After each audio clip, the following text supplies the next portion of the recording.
Երեք միջադեպ է տեղի ունեցել քաղաքացիական պայմանագրի ներկուսակցական քարոզարշավի ժամանակ։ Նիկոլ Փաշինյանը Երևանի Սուրբ Աննա եկեղեցում մասնակցել է պատարագի, որից հետո քաղաքացիների մասնակցությամբ միջադեպ է գրանցվել։ Նրանցից մեկը փորձել է թիկունքից հարվածել Փաշինյանին։ Միջադեպի առթիվ նախաձեռնվել է քրեական վարույթ, 3 անձ ձերբակալվել է։ Պատերազմի եռագլուխ Քոչարյան, Կարապետյան, Ծառուկյան կուսակցությունը փորձում է համոզել, որ 24-ից 25 թվականներից առաջ մենք ունեցել ենք խաղաղություն, նաև 18-ից առաջ։ Սա ցինիկ սուտ է, այսօր հայտարարել է վարչապետ Նիկոլ Փաշինյանը։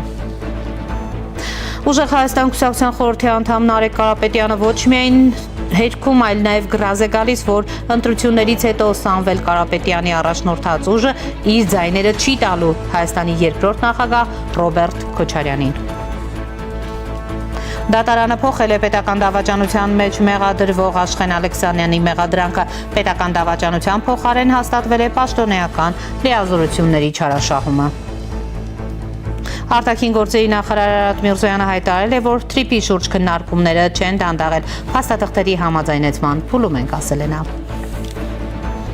Մերձավոր Արևելքում եռացող կաթսան չի հանդարտվում, Թրամփը հայտարարել է, որ ցանկանում է վերցնել Իրանի նավթը։ Միաժամանակ Հայաստանի ամերիկյան համալսարանը անցել է առցանց ուսուցման Իրանի կողմից համալսարանների նկատմամբ սպառնալիքների ֆոնին։ Բարև ձեզ, դուք դիտում եք առաջին լրատվականը, ես Սիրանույի Շուպապյանն եմ, այսօր մարտի 30-ն է, երկուշաբթի։ Ուղիղ եթերում քննարկում ենք անցնող ժամերի կարևորագույն իրադարձությունները։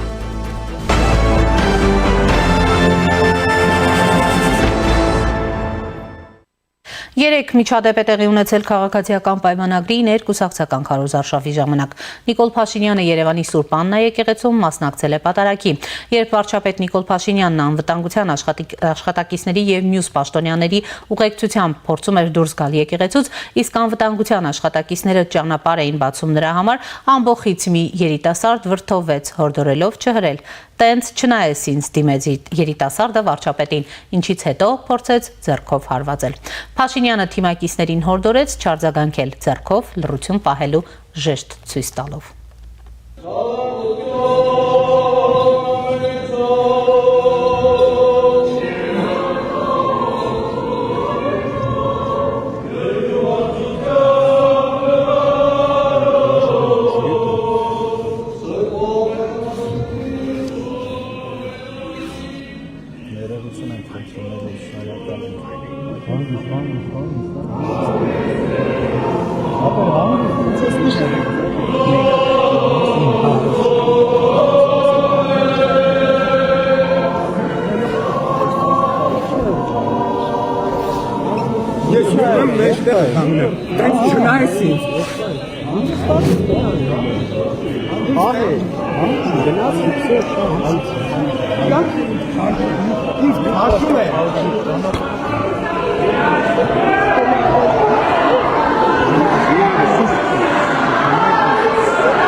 Միջադեպի առթիվ նախաձեռնվել է քրեական վարույթ, քրեական օրենսգրքի 297-րդ հոդվածի առաջին մասով խուլիգանություն եւ 452-րդ հոդվածի 3-րդ մասով պաշտոնատար անձի օրինական ծառայողական կամ քաղաքական գործունեությանը միջամտելը։ Այս պահին 3 անձ ձերբակալվել է։ Ձերբակալվածներից 2-ը երկվորյակ եղբայրներ են, դպրոցականներ։ Դեպքին անդրադարձել է վարչապետի աշխատակազմի ղեկավար Արայիկ Հարությունյանը։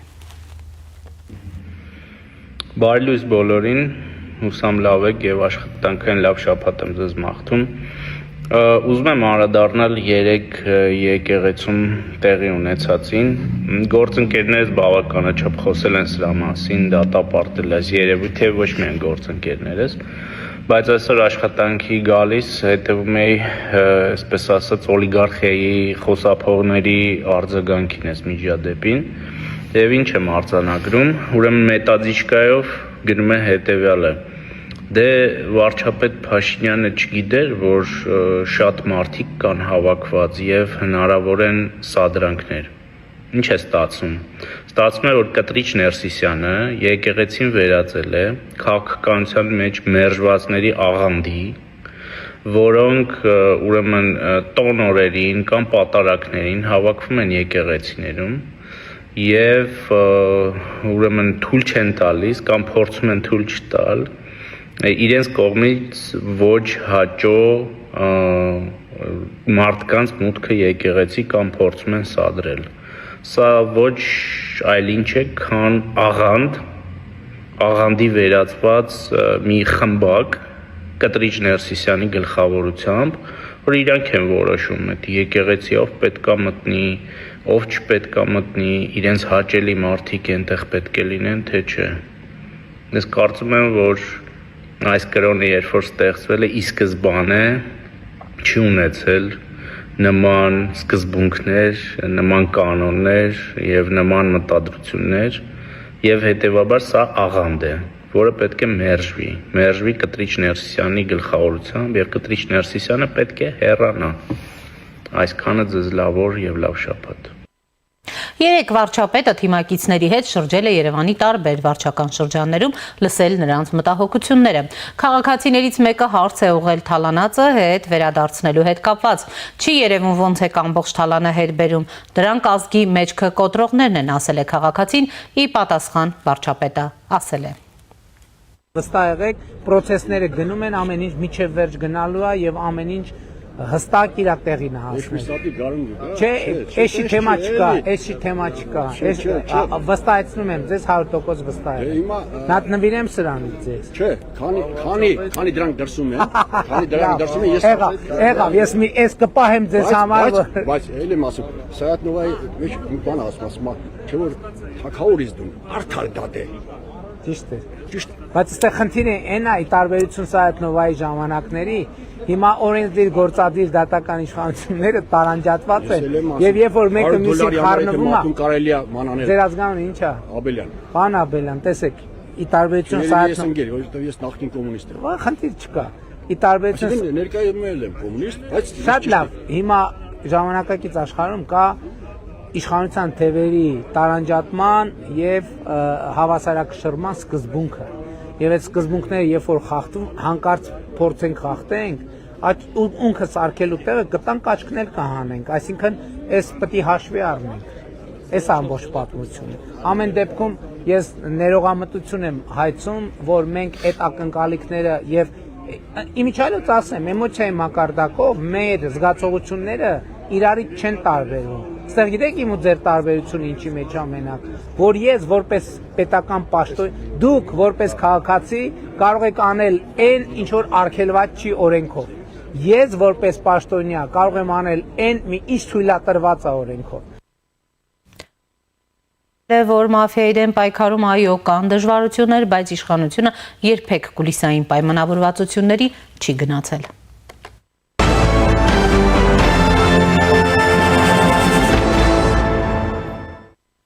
Վարչապետ Նիկոլ Փաշինյանը այսօր նորից խոսել է խաղաղությունից եւ այսպես կոչված ճակերտավոր խաղաղությունից։ Պատերազմի եռագլուխ կուսակցությունը պնդում է, թե նախկինում էլ է եղել խաղաղություն։ Այս պնդումը ցինիկ սուտ է, որովհետեւ նախորդ տարիներին ունեցել ենք բազմաթիվ զոհ ու ավելի շատ թվով վիրավորներ։ Չի եղել խաղաղություն, եղել է պատերազմի հետաձգում, իսկ դրա համար վճարել ենք կին Հայաստանի անկախությունով, պետականությամբ, տնտեսական զարգացմամբ ու բարեկեցությամբ, ասել է նա։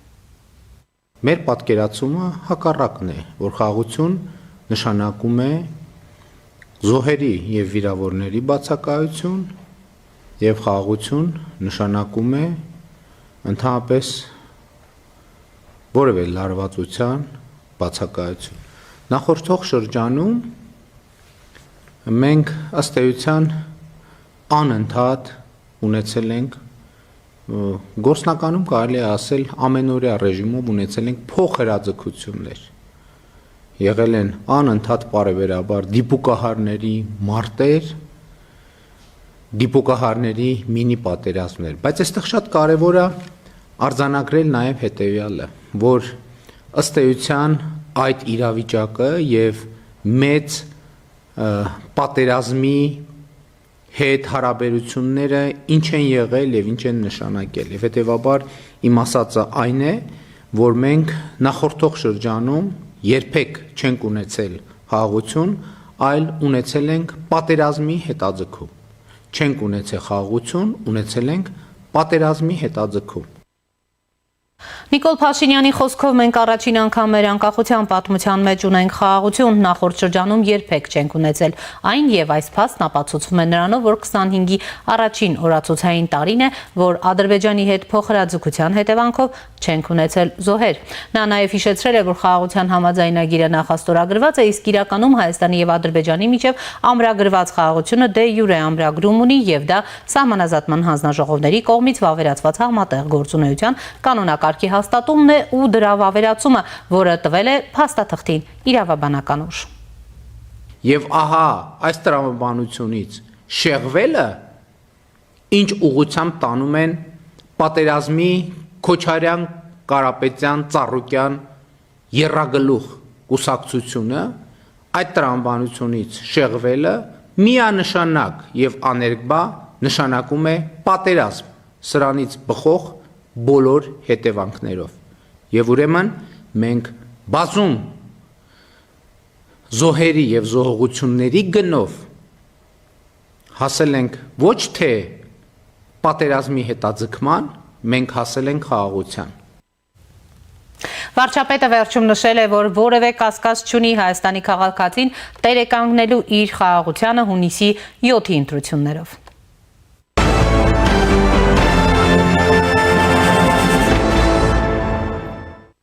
Ուժեղ Հայաստան կուսակցության խորհրդի անդամ Նարեկ Կարապետյանը հերքում է քաղաքացիական պայմանագրի անդամների այն հայտարարությունը, թե ընտրություններից հետո Սամվել Կարապետյանի առաջնորդած ուժը իր ձայները տալու է երկրորդ նախագահ Ռոբերտ Քոչարյանին։ Նրա խոսքով սա ապացուցում է, որ բան չեն կարողանում Կարապետյանի վրա գտնել։ Մեր ուժն իր ձայնը տալու է Սամվել Կարապետյանին որպես Հայաստանի հաջորդ վարչապետի, ով կասկածի, ասեք, Նարեկ Կարապետյանը գրազ է գալիս, ինչ գրազ ուզում են թող ասեն, ու գրազն էլ դուք կվերցնեք հաղթելուց հետո։ Գավառում քաղաքացիների հետ հանդիպմանն ասել է Կարապետյանը։ Ազգային ժողովի փոխնախագահ Ռուբեն Ռուբինյանը իր հերթին անդրադարձել է Կարապետյանի հայտարարությանը, նշելով, որ ընդունում է ռուսաստանցի օլիգարխի Զարմիկի գրազի առաջարկը եւ գրազ է գալիս $1 միլիարդ վրա։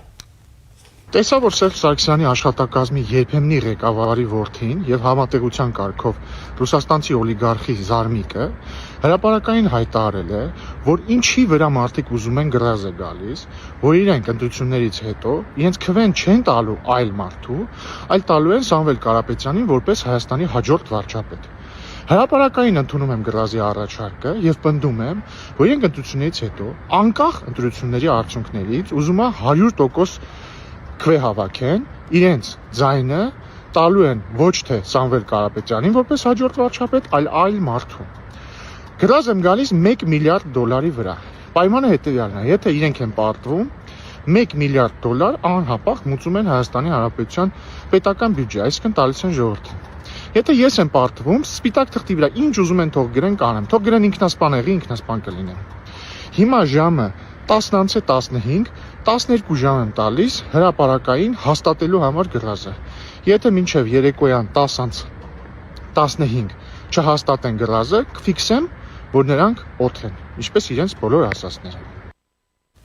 Եվ այս պահին առաջինի տաղավարում զրուցելու եմ Restart հիմնադրամի ծրագրերի համակարգող Յուրի Մովսեսյանի հետ։ Բարև ձեզ, շնորհակալ եմ հրավերն ընդունելու համար։ Նախընտրական փուլը կարող ենք արդեն այսպես վերջնականապես մեկնարկած համարել, հաշվի առնելով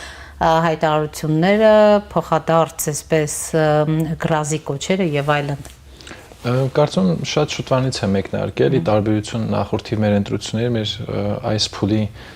քարոզարշավը, կարելի ասել արդեն իսկ մի 6 ամիս է շատ ակտիվ փուլում է, բայց մենք ամեն օր տեսնելու ենք նոր անակնկալներ, ատելության խոսքի ու վիրավորանքի նոր եւ ցայտուն դրսևորումներ, ու ինչպես հայտնի խոսքում են ասում, սա դեռ ծաղիկներն են, մենք դեռ տեսնելու ենք, թե ինչպես է այս բևեռացված խոսույթը շարունակվելու, ու նաեւ անդադ պետք է սրա մասին նշել, որ չնայած որ այս պահին այս գործող քաղաքական ուժերն են հավակնորդ իշխանության գալու, նրանք եւ անշանում միմյանց թիրախավորելով, որ իրենք լինեն իրականում միակողմնորդ։ Տեսնում եք օրինակ քաղաքական մեծամասնության խոսույթը, նրանք ասում են մենք ենք եւ Կարապետյան, Ծառուկյան եւ Քոչարյան դաշինքը, նրանք էլ ասում են մեր հակառակորդը Նիկոլ Փաշինյանն է եւ նա պետք է հեռանա եւ դա կլինի մեր հաղթանակը։ Կարծում եմ առաջիկայում նոր դրսևորումներ կտեսնենք, ցավոք սրտի մենք ունենալու ենք վիրավորանքներով ու ատելության խոսքով, ու արդեն ինչպես տեսնում ենք գռազներով լեցուն ընտրական քարոզարշավ։ Լավ, անդրադառնանք երեկվա միջադեպին, դուք տեսաք, որ կառավարության վարչապետի աշխատակազմի ղեկավարներ էր անդրադարձել ու հիմնական, ուրեմն տեղի ունեցածին հիմնական այսպես ընդդիմադիրների արձագանքը ինչն էր, լավ, ինչու գնաց վարչապետը սադրեց, չգիտեր ինչ է տեղի ունենալու եւ այլն, այսօր էլ ուրեմն վարչապետի աշխատակազմի ղեկավարը ասում էր փաստորեն նրանց համար է եկեղեցին Կտրիչ Ներսիսյանի իր ձևակերպմամբ Կտրիչ Ներսիսյանի գլխավորությամբ ու վերջում նորից ասում էր սա փաստ է որ պիտի Կտրիչ Ներսիսյանը հեռանա եւ այլն եւ ձեր գնահատական ընդհանրապես նախ տեղի ունեցած միջադեպին դրա արձագանքին եւ փաստորեն արդեն ունենք 3 ձերբակալված որոնցից 2-ը կարծեք զույգ եղբայրներ են անչափահասներ Դե իհարկե իրավիճակը միանշանակ չէ որովհետեւ այն ամենայնիվ ինչքան էլ մեզ դուր չգա վարչապետի ընդհանրապես քաղաքական մեծամասնության քարոզարշավի ոճը եւ այլն նույնիսկ ժողովրդավարական երկրներում ամենաբարձրաստիճան պաշտոնյային հարվածելու փորձը դա ամենակոշտ իրավական գնահատականին է միշտ էլ արժանացել որովհետեւ հարվածում ես պետությանը եւ այլն գիտեք կպահականներ ամենապաշտպանված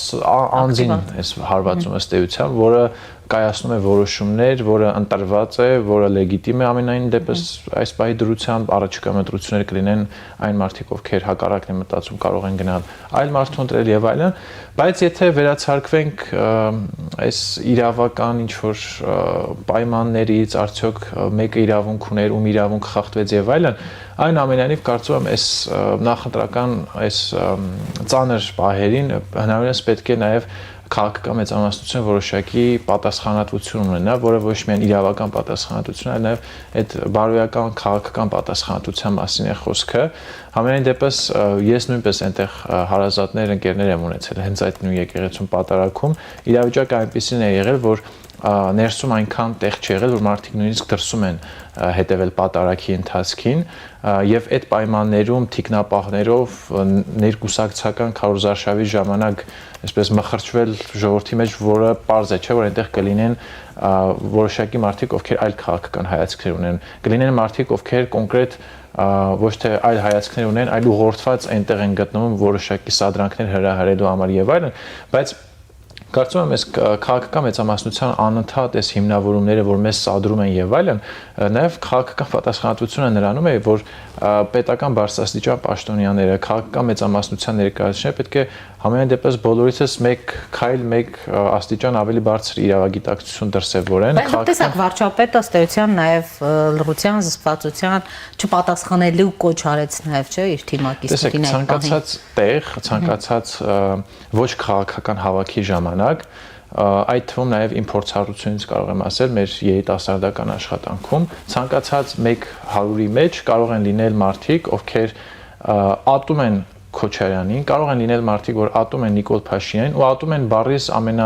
այտենց ուղիղ իմաստով, այսինքն պատրաստ են նրանց ուղարկել ամենաուժեղ գրողի ծոցը, պատրաստ են ամենավերջին ատելության խոսքը, նույնիսկ հարվածել եւ այլն, այս պայմաններում, որը այս պայմանները նաեւ ստեղծվել են այս երկու կողմերի փոխադարձ հրաձգությունների հետևանքով, սա էլ պետք է շեշտել, այսինքն այն ատելության մթնոլորտ, որ այսօր գոյություն ունի, նաեւ գոյություն ունի այն պատճառով, որ երկու քաղաքական բարիկադներում գտնվող քաղաքական ուժերը ուղղակի խտրություն չեն դնում իրենց բառերի, իրենց վարքի, իրենց գործողությունների միջև։ Ու ցավոք սրտի սրանից ավելի շատ տուժում են նույնիսկ ընտանեկան անձնական հարաբերությունները։ Մարդիկ թշնամանում են զուտ քաղաքական հայացքների պատճառով։ Ու այսօր բանը նրան է հասել, որ օրինակ աշակերտը այդ տարիքում կարող է մտածել, որ վարչապետը այնքան վատն է, որ կարելի է հարվածել։ Սա մեղավորը նաև այդ թվում Նիկոլ Փաշինյանն ու քաղաքական ընդդիմությունն են, որ ստեղծել են մի մթնոլորտ, որ մարդիկ այլևս ինստիտուտի նկատմամբ հարգանք չունեն, չգիտեմ, քաղաքական տարակարծության պատճառով կարող են դիմել բռնության, ատելության եւ վիրավորական խոսքի եւ այլն եւ այլն։ Բայց պարզ է, որ մենք չենք արդարացնում, հա, որ վարչապետին հարվածելը որևէ արդարացում չունի։ Իհարկե ցանկացած անձի, բայց այս դեպքում պարզ է, հա, որ գործ ունենք ավելի պաշտպանված, անձեռնմխելի անձի, ինչպես օրինակ падգամավորի դեպքում է եւ այլն, բայց ես կարծում եմ, որ չպետք է, հա, այդ նախընտրական, այդ ներկուսակցական սիմվոլները ձեռքի մտնել եկեղեցի, հատկապես օրինակ ես այլ կարծիք ունեմ այս եկեղեցի պետություն հարաբերությունների առումով, որ ընդհանրապես եկեղեցին չպետք է որևէ կերպ ասոցացվի թե ներկուսակցական, թե ներքաղաքական գործընթացների հետ։ Իսկ վարչապետի այդ մուտքը շատերի կողմից կարող է ընկալվել որպես քարոզչության մի հատված, եւ եթե նրանք չկիսեն այդ մարդու հետ կապված, այդ քաղաքական գործի հետ կապված մոտեցումները, ցանկացած բան կարող է լինել։ Բայց կիրակել այն ժամանակ էլ գնում էր եւ դա չէր դիտարկվում նախընտրական, այսպես ասած, քարոզարշավի մաս, թեև այդ ընթացքում էր։ Եթե հիշում եք, վարչապետը գնում էր ներկուսակցական այս հանդիպումները կային, բայց ինքը գնում էր, մասնակցում էր եւ չէր դիտարկվում այդպես։ Հիմա օրինակ ինչ է ասում վարչապետի աշխատակազմի ղեկավարը, ասում է, որ մեծ հաշվով եկեղեցին վերածվել է քաղաքականության մեջ մերժվածների աղանդի։ Դե դա չի նշանակում, որ նախորդին ինչ եղել է, ուրեմն ճիշտ է եղել, այդ մեկ, եւ երկրորդը տարբերությունները այնուամենայնիվ ակնհայտ են։ Այն ժամանակ հստակ հայտարարվում էր, թե որտեղ է լինելու վարչապետը, վարչական ռեսուրսով եւ այլն լիքը մարդիկ գալիս էին այդ պատարագին, որովհետեւ դա համարվում էր ԿՊ-ի համար պատարագ, ամենայն դեպս իրենց համակիրների կուսակցականների շրջանում այդպես էր ասոցացվում։ Սկզբից գնում էին այն եկեղեցիները, որտեղ քահանան իր պատրաստակամությունն էր հայտնում միանալ եկեղեցու վերանորոգման գործընթացին, եւ ոչ թե քաղաքացիների այդ հոծ բազմության մեջ մխրճվելով էր վարչապետը մուտք գործում, այլ ավելի ազատորեն, որովհետեւ նախապես հայտարարվել էր հստակ կարողակարգով եւ ընթացակարգերով։ Այստեղ ուղղակի էլ եմ ասում, իրենց խնդիրն է, այստեղ որևէ մեկը չի կարող օրինակ գլխավոր դատախազություն հայց ներկայացնել վարչապետի դեմ, որ նա մտել է եկեղեցի եւ ուզեցել է պատարագին մասնակցել։ Այստեղ խնդիրը այդ քաղաքական բարոյական պատասխանատվության մասին է, որ հաշվի առնելով, որ հաստատ 100-ի մեջ կլինեն մարդիկ, ովքեր չեն կիսի քո քաղաքական կարծիքը, այդ հոծ բազմության մեջ հրմշտելով մտնել, ինձ ոճի առումով դուր չի եկել այդ ամեն ինչը, ու սա խոսում է, որ այնուամենայնիվ այն քաղաքական ու բարոյական պատասխանատվությունը, որ ունի քաղաքական մեծամասնությունը, այդքան էլ լավ չի գիտակցում։ Եթե այդ նույն տրամաբանությամբ շարժենք, հիշում ենք օրինակ, դե մենք բոլորս լավ ենք հասկանում, հա, թե այսօրվա տիտղոսակի ընդդիմության լայն հատվածը ինչպես է ընդհանրապես վերաբերվում հանրային կյանքին, ինչ խոսույթով են նրանք հանդես գալ, ինչպես է եղել իրենց իշխանության տարիներին, բայց երբ որ դրան ի արձագանք վարչապետը կներեք, բայց արայով ինչ որ բազարների մեջ է մտնում, այդ ցույց է տալիս, որ հիմա մենք խոսում ենք վարչապետի ինստիտուտի նկատմամբ հարգանքի մասին, բայց վարչապետի ինստիտուտն էլ պետք է այդ պահին գործող վարչապետի կողմից նույնպես հարգվի։ Լավ, անդրադառնանք այսպես նաև մի շարք հայտարարությունների, որ այս ընթացքում եղան, մինչ Նարեկ Կարապետյանին կանդրադառնանք, նախ ամփոփենք վարչապետի եւ նրա թիմի այս ներկուսակցական քարոզարշավը, հատկապես քաղաքացուց մի դրվագ միասին դիտեցինք, ինչպես էր քաղաքացին իր վրթովմունքը հայտնում պետությունից թալանածը, գողացածը պետությանը չվերադարձնելու կամ այդ գործընթացի դանդաղ ուրեմն ընթացքի հետ կապված, վարչապետը ասում էր, որ ուրեմն մենք չենք միջամտում ըստեյության դատական գործերին եւ այլն։ Ձեր գնահատմամբ այս հանգամանքը որքանով է պետությունից գողացածը պետությանը չվերադարձնելու, այն հսկա հատվածը որ կա, ինչ որ բաներ վերադարձվել են, այս հանգամանքը որքանով է թուլացնում իշխանության դիրքերը, որովհետև տեսնում եք բոլոր համայնքներում էլ ըստ էության կա այդ մեծ դժգոհությունը մեծ հաշվով դատաիրավական համակարգի նկատմամբ, երբ այս առումով խոստումը չկատարելու հետ կապված։ Դե ինձ թվում է շատ նորմալ իրավիճակ է, մարդիկ մեկ անգամ հեղափոխական մանդատ են տվել, մեկ անգամ պողպատիա մանդատ են տվել, որպեսզի այս հարցերը լուծվեն, ու երրորդ անգամ մի քիչ արդեն մտածում են, սա խաղ է, սա գուցե փուչ խոստումներ են, գուցե օրինակ հիմա մամուլում էլ կան չէ հրապարակումներ, որ ոչ միայն Ռոբերտ Քոչարյանի հետ կապված ապօրինի գույքը հետ չի բռնագանձում, այլ նաև Toyota-ների նոր հոսք է կառավարությունը ապահովում, այսինքն Քոչարյաններին հարստացնում ենք, ոչ միայն Քոչարյանի ապօրինի հարստությունը վերցնում ենք, այլ Քոչարյաններին շարունակում ենք հարստացնել եւ պարզ է, որ հասարակ քաղաքացին, որը ինքը շատ չի խորանում ինչ պատճառներով, ինքը տեսնում է իրավիճակը նախկինում եւ ներկայում։ Եթե այս առումով փոփոխություն չի եղել, ինքը կարող է իր հետևությունները անել, չգիտեմ, այս դեպքում Վարչապետը ասում է եղել է փոփոխություն, 10,000 դրամով ձեր թոշակն է բարձրացել, բա ինչպես ենք բարձրացնում թոշակը, այ պետությունից գողացածը հատիկ ըստ էության, այսպես պետությանը վերադարձնելու ճանապարհով։ Դե ես չեմ կարծում, որ մարդիկ հեղափոխություն են անում, որ իրենց թոշակը 10,000 դրամով ավելանա, մարդիկ հեղափոխություն են անում, որ Հայաստանը վերջնականապես այն ազատություններն ու իրավունքները, որ կան ինստիտուցիոնալացվի, այսինքն ունենանք ավելի լավ որակյալ ժողովրդավարություն, որ ինստիտուտների հիման վրա է, իսկ վարչապետը ասում է այսօր ՔՊ-ից ու իրենից է կախված Հայաստանի ժողովրդավարությունը, հեղափոխությունը կատարում էր նրա համար, որ այլևս նախկին նախագահները նույնիսկ իրենց մտքով չանցնի, որ կարող են հնարավորություն ունենալ քաղաքականությամբ զբաղվել, իրենց մտքով չպետք է անցնի, որ կարող են հարստությունը պահել, մի հատ էլ մունատ գալ, որ այն մարդիկ, ովքեր դուրս են եկել հեղափոխության մոլորության մեջ էին։ Իմ կարծիքով այս պայմաններում չգիտեմ վարչապետը ինչ հիմնավորումներ է գտնելու, դրա համար կարծում եմ այդ պատերազմի եւ խաղաղության դիսկուրսն է առաջ բերվել, որովհետեւ այն սոցիալ-տնտեսական խոստումները, որ կային 2018-ին, հետո ամրագրվեցին Պողպատյան մանդատով 2021-ին, մարդկանց մոտ որոշակի հիասթափվածություն կա այդ գործընթացի արդյունքներից եւ ես նույնպես շատ արդարացի եմ համարում մարդկանց այդ շատ մեծ հիասթափվածությունը, որովհետև շատ նորմալ է, հա, մենք արդեն 8 տարի գործ ունենք մեկ իշխանության հետ, եթե համեմատենք նախկին իշխանությունների հետ, նրանց ժամկետն է մոտավորապես եղել է 10 տարի։ Եթե մենք օրինակ Սերժ Սարգսյանին մեղադրում ենք իր 10 տարվա ժամկետում որոշակի բաներ չանելու համար, ապա պետք է, այո, 8 տարվա համար նույնպես պետք է իրավունք ունենանք քննադատելու իշխանության որոշակի բաներ չանելու համար։ Լավ, պարոն Մովսեսյան, այսօր էլ վաղ առավոտյան վարչապետը նորից անդրադարձավ խաղաղությանը եւ այսպես կոչված խաղաղությանը պատերազմի եռագլուխ, գիտեք, կուսակցություն է կոչում Քոչարյանին, Կարապետյանին, Ծառուկյանին,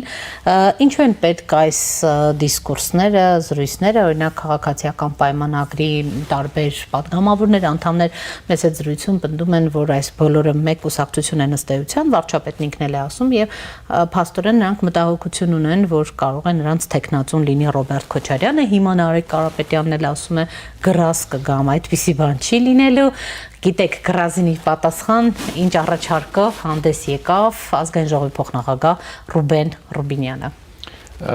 Ես զարմացա, որ Ռուբեն Ռուբինյանը նաև շեշտեց, որ նույնիսկ 100%-ի պարագայում, այսինքն նույնիսկ եթե 2/3-ն է ստանա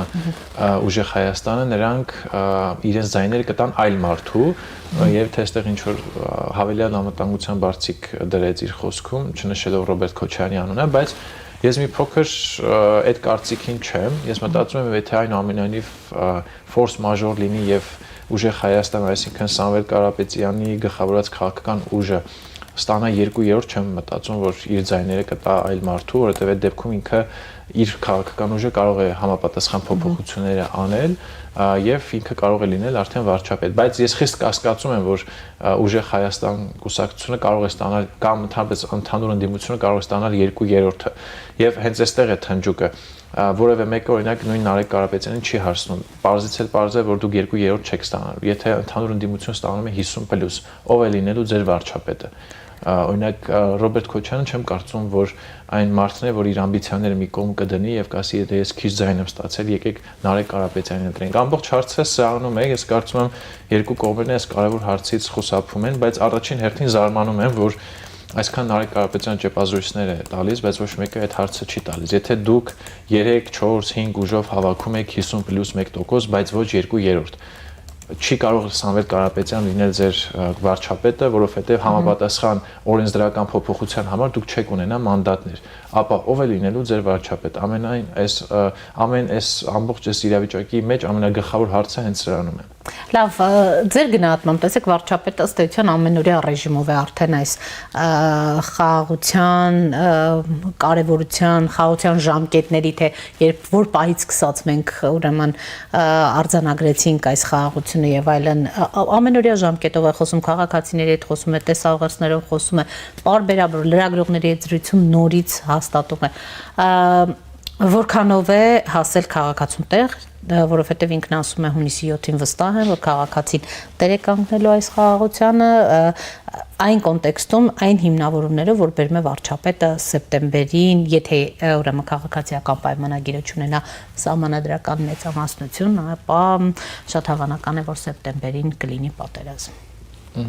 Առնվազն օրինակ վերջին հանրային կարծիքի ուսումնասիրությունով կարող ենք ասել, որ խաղաղությունը որոշ չափով մարդկանց ընկալումներում տեղ հասել է։ Մենք այնտեղ տեսնում ենք, թե մարդիկ ինչ խնդիրներ են մատնանշում, ինչ ձեռքբերումներ են մատնանշում եւ համեմատում ենք նախորդի ժամանակաշրջանների հետ եւ տեսնում ենք, որ այն ամենը մարդիկ համարում են, որ այլևս անվտանգության խնդիրը որպես այդպեսին այդքան զգայուն չէ, հա, օրինակ թիվ 1 խնդիրը չէ։ Եթե հիշենք, օրինակ նույն այն ժամանակ ձեռքբերումների մեջ նշվում էր ճանապարհների բարեկարգումը, այսօր նաև նշվում է խաղաղության այդ որոշակի հաստատումը, կայունությունը,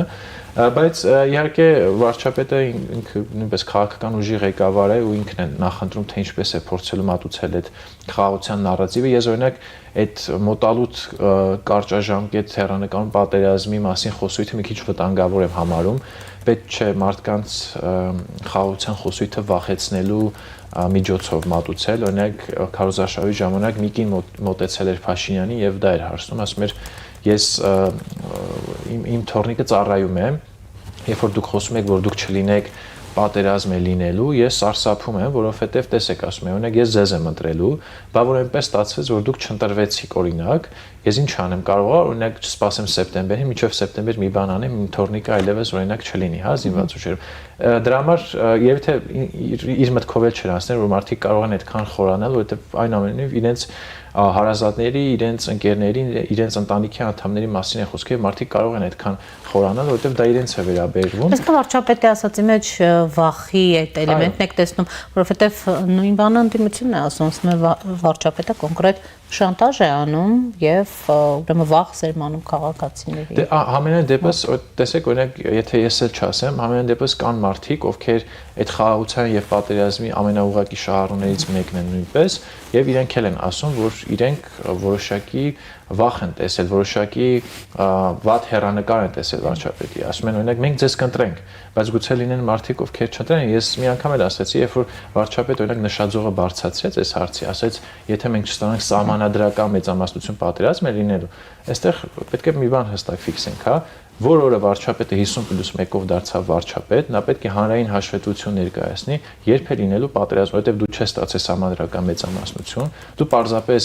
պարզ մեծամասնությամբ 50+1-ով վարչապետ ես ընտրվել, բայց նախկինում հայտարարել ես, որ սահմանադրական մեծամասնություն եթե չստանանք, լինելու է պատերազմ։ Կարծում եմ պետք է բոլորս դա պահանջենք, հանրային հաշվետվություն, երբ է լինելու պատերազմը, եթե ԿՊ-ն պարզապես սովորական մեծամասնության վարչապետ ընտրի Նիկոլ Փաշինյանին։ Դրա համար եմ ասում, որ սա վտանգավոր խոսույթ է, վտանգավոր խոսույթ է նաև այն չափով, ինչքանով որ այսօր ընդդիմությունը օրինակ փորձում է նաև վարկաբեկել օգոստոսի 8-ի պայմանավորվածությունները կամ օրինակ խոսում է արժանապատիվ խաղաղության մասին կամ Քոչարյանի այն արտահայտությունը, որ մենք այսպես պետք է սահմանափակվենք 20743-ով, սրանք բոլորը ես մի հարթության մեջ եմ դիտարկում, որովհետև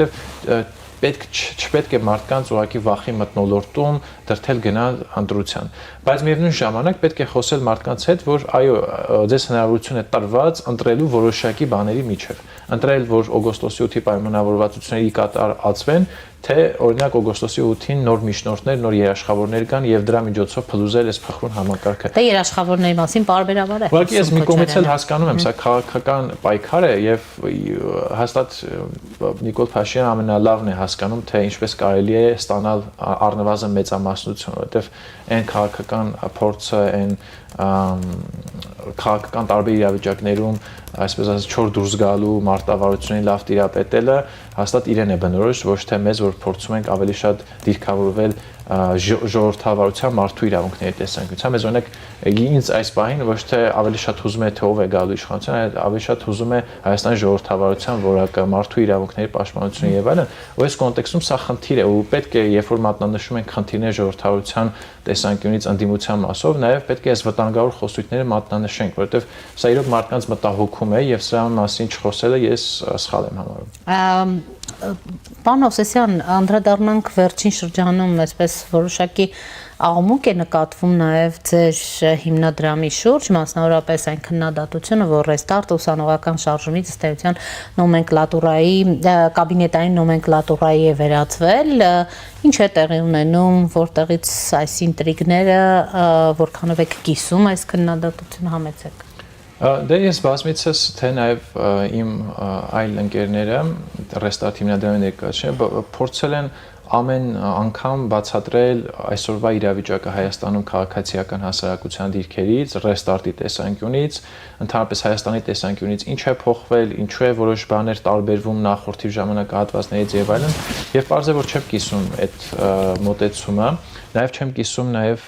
հատկապես այն մոտեցումը, որ այդ պնդումները, որոնք արվում են, նաև ուղեկցում են ապատեղեկատվության, մոլորեցնող պնդումներով եւ այլն, որովհետեւ ես համաձայն եմ, որ ամեն լրատվամիջոց, քաղաքական ուժ կարող է իր կարծիքը ունենալ, բայց եթե դրանք հատկապես ուղեկցում են ապատեղեկատվության ու մոլորեցնող պնդումներով, որ վերջերս տեղի ունեցավ, այդ ընդհանրապես համաձայն չեմ։ Ինչու համաձայն նպատակը ո՞րն է ձեր գնահատմամբ, եթե այդպիսի ապատեղեկատվություն եւ մոլորեցնող հաշ չեն այն մտքի հետ, որ որոշ պարագաներում ռեստարտի գործունեությունը կարող է ցավացնել որոշակի գործընթացներ, որովհետեւ ես կարծում եմ, որ այն գործունեությունը, որ ռեստարտ իրականացնում է երիտասարդների շրջանում,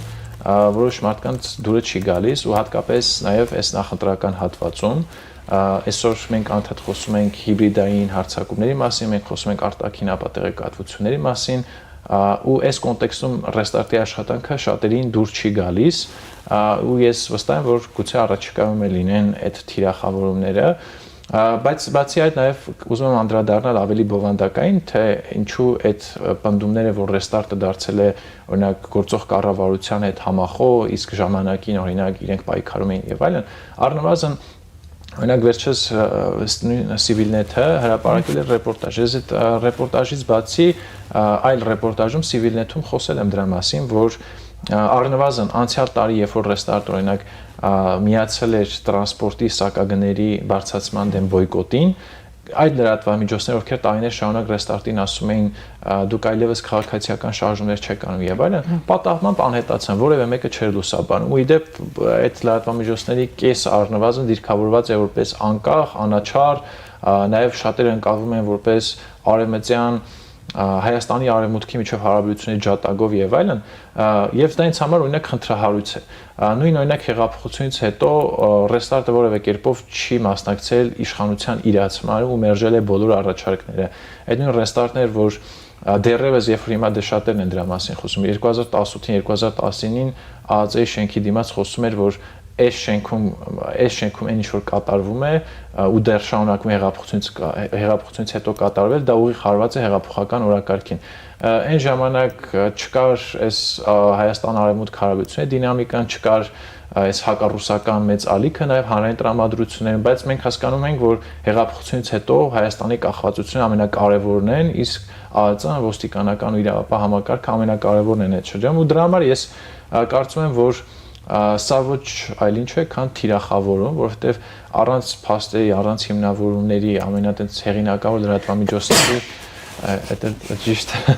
ամենահեղինակավոր լրատվամիջոցներից մեկի կողմից նման թիրախավորումը ուղղակի ես պետք է գնեմ դավադրապաշտությունների գիրքը ու ինչ ասես, որ փորձեմ հիմնավորել ինչու են այդպես անել, առնվազն այն ինչ որ ասվել է որևէ ձևով փաստական հիմք չունի, մյուս կողմից էլ ապատեղեկատվությունը։ Շնորհակալ եմ զրույցի համար։ Առաջինի տաղավարում զրուցում է Restart հիմնադրամի ծրագրերի համակարգող Յուրի Մովսեսյանի հետ։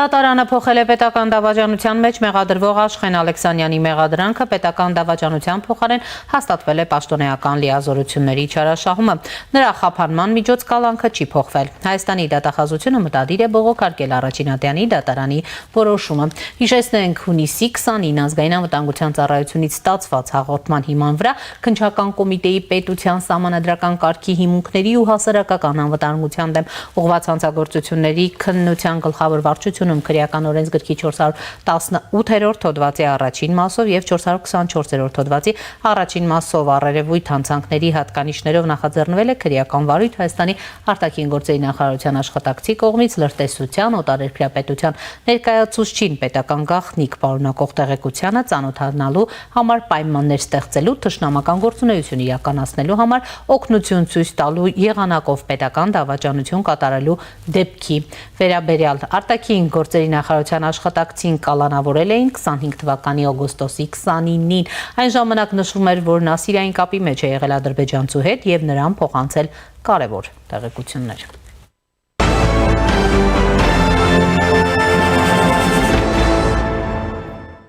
Հայաստանի արտաքին գործերի նախարար Հարարատ Միրզոյանը երեկ լրատվամիջոցներից մեկի հետ հարցազրույցում հայտարարել է, որ թե ինչքանով է իրատեսական, որ